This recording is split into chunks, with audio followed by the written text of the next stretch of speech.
Good evening. Love taught me to die with dignity, that I might come forth anew in splendor. Born once of flesh, then again of fire, I was reborn a third time to the sound of my name humming haikus in heaven's mouth. That's from Aberjhani, who wrote a collection of poetry called The River of Winged Dreams. Good evening. Welcome to the Premier Wellness Travel Meditation Sessions, where I offer space and support to breathe, create connections, and up our vibrations. Coming to you from my bed again. Didn't have a very good day, but I figured out, I think, and I hope, the mic, which I think the quality was not so good. The last few sessions I've been noticing. So I'm hoping that this will improve the sound for you and the sound quality generally. So I'm Cassandra Marcella Metzger. I'm a certified yoga therapist and the founder of Premier Wellness Travel, and I'm here to guide you in the discovery of this really amazing practice of meditation during this unusual time. And this week we're focusing on the yoga goddesses, and tonight we have a really good one. So each weekday I'll be here at 6 o'clock to guide you and to inspire you to create possibility for groundedness, routine, kindness, and some compassion. And I'll be sharing some resources, of course, along the way, as I can, as they come up. So tonight, I'm going to share with you the story of Kali. She is the goddess of revolution. She's very powerful. And then we're going to do a guided meditation to invoke her. So Kali is known for dissolving pain, destroying delusions, ignorance, lies, and false hopes. She is naked and is often depicted with her large tongue hanging out of her mouth. With that tongue, she licks up warriors that have sprung from the spilled blood of another god. That the spilled blood turns into warriors, and then she licks them up. In some versions, the blood represents the unleashed desires of our hearts and agitations in our mind, and the tongue then represents the yogini's power to eat up or lick up all of the delusions that we have so that we can actually have peace. So her hair is usually a ball of flames, and she is the destroyer and destroys by fire. She is feminine rage that rises up when women say enough. That's it. I'm done. And that fire burns us to our essences, to what's really important and to who we really are. Violence is an integral part of creation. Think of the phoenix rising from the ashes, and that's what Kali does. She's the destroyer, the revolutionary, and feminine rage. Now, her origin story, there are a couple different versions of the myth.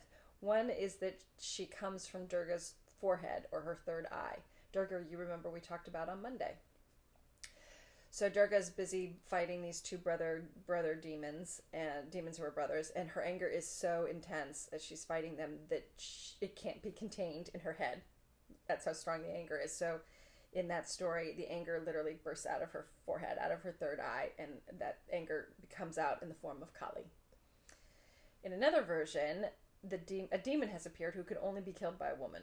All the male gods can't tackle this one. So Parvati, who is the feminine god married to Shiva, enters Shiva's body and drinks some poison. The poison is made up of all the negative thoughts of the collective consciousness of all of humanity. So, of course, it's a poison. It becomes wrath, which then becomes Kali, naked and bloodthirsty. So she changes form into Kali.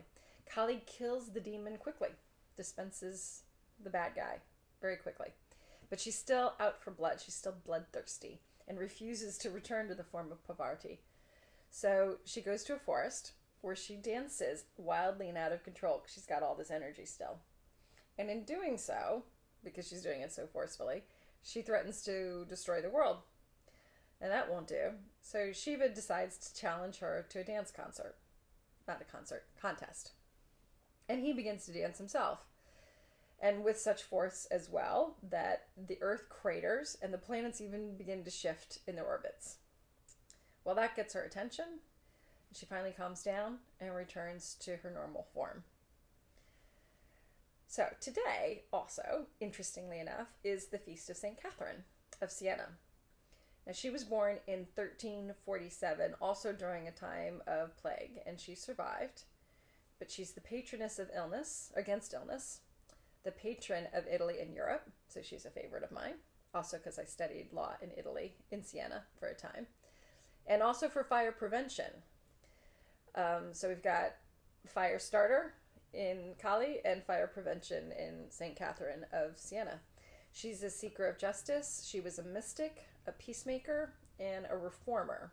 It was during the time of the two popes, too, in the 1300s. And there's a phrase that I wanted to share with you that's associated with her, which is this: be who God meant you to be, and you will set the world on fire. So I think that also goes nicely with the Kali myth. So let's go ahead and get started with the meditation. I want you to take a couple of comfortable seat, or you can lay down, just as long as your spine is straight and that you are relaxed. And I want you to close your eyes.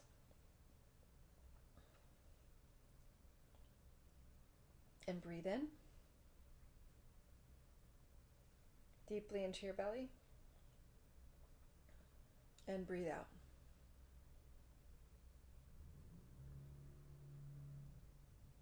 And breathe in again.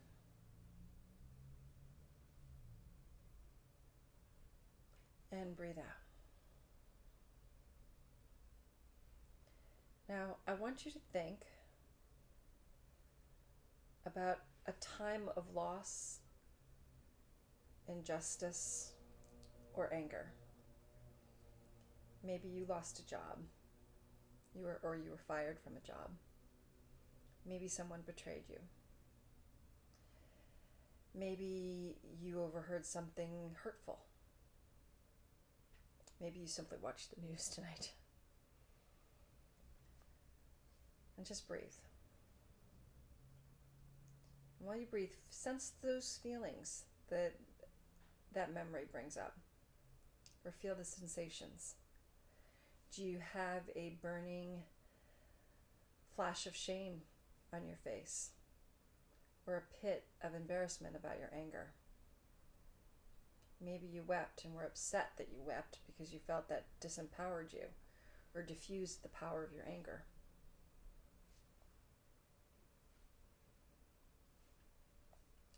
Just breathe.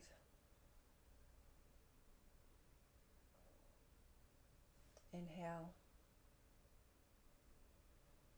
and exhale. We are supposed to cry. It's a release. And we are supposed to feel anger. Righteous anger has energy. The energy of fire. And that's how we make change. Now imagine you are lying on a boat in the middle of a lake. And the sky is black. There's no stars shining in the sky because of the clouds. And there's no moonlight. You could barely even see your hand in front of your face. And you're a little afraid because of this void. The darkness feels complete, and you feel unmoored and unanchored and lost. But you feel Kali there in her luminous blue-black, and she's carrying her sword.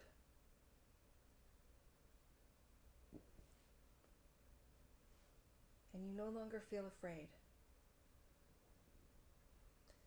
And with that sword, she's going to slash away from you all of your fears, all of your woundedness, all of your worries, all of your hurt, all of your blocks, and even all of the ways that you have wounded others. She sees everything. Even the things you hide in the dark corners of your heart.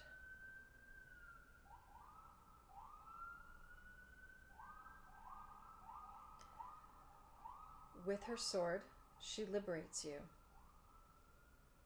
and your breath connects her to you, connects you to her power,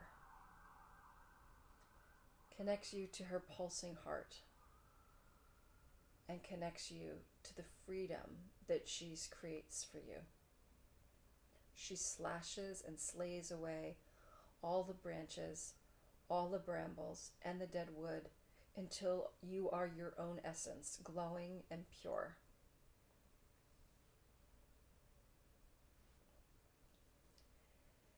And again, just as the other 2 nights, we're going to do an invocation of her 9 times.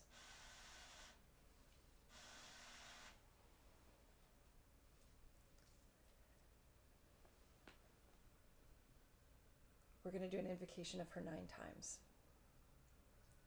Kali, the wild, dark goddess, burn up my limitations. And exhale. Inhale, Kali, the wild, dark goddess, eliminate anything that stands in my way.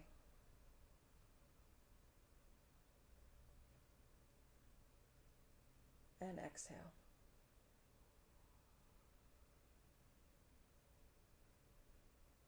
Inhale, Kali, the wild, dark goddess, support me in standing up for myself.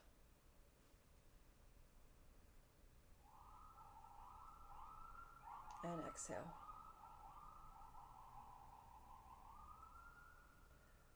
Kali, the wild, dark goddess, uncover my inner fierceness.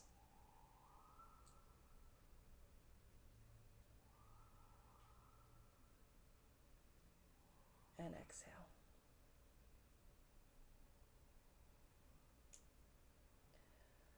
Kali, the wild goddess, inspire my unabashed sexuality.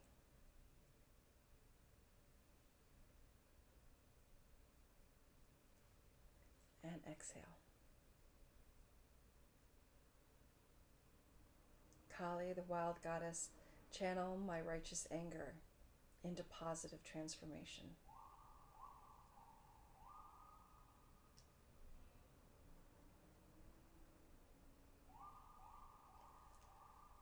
Kali, the wild dark goddess, guide me to embody wildness and audacity.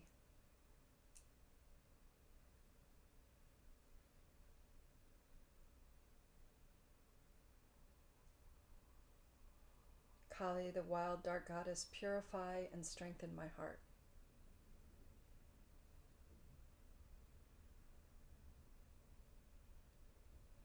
Kali, the wild dark goddess, liberate me and help me let go of my passivity in which I hide my fear.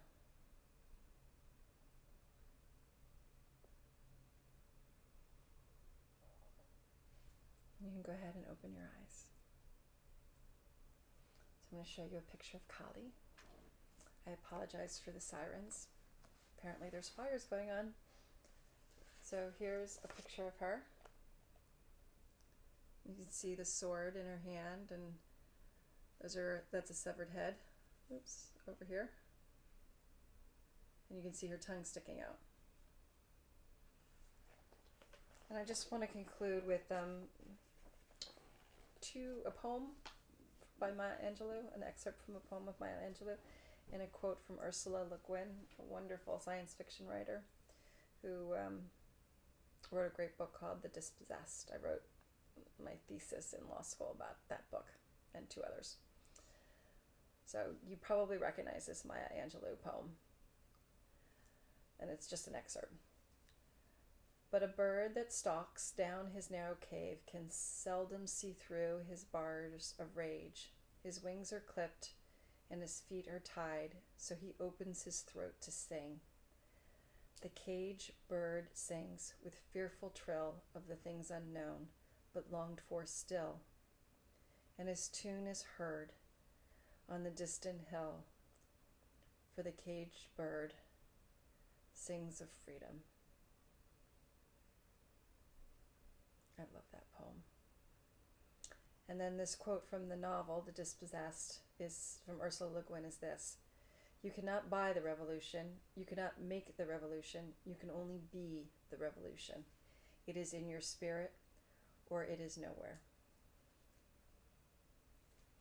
So I hope that you enjoyed this meditation tonight. Join me tomorrow for the next edition about the goddesses. And I didn't give credit yesterday about this book.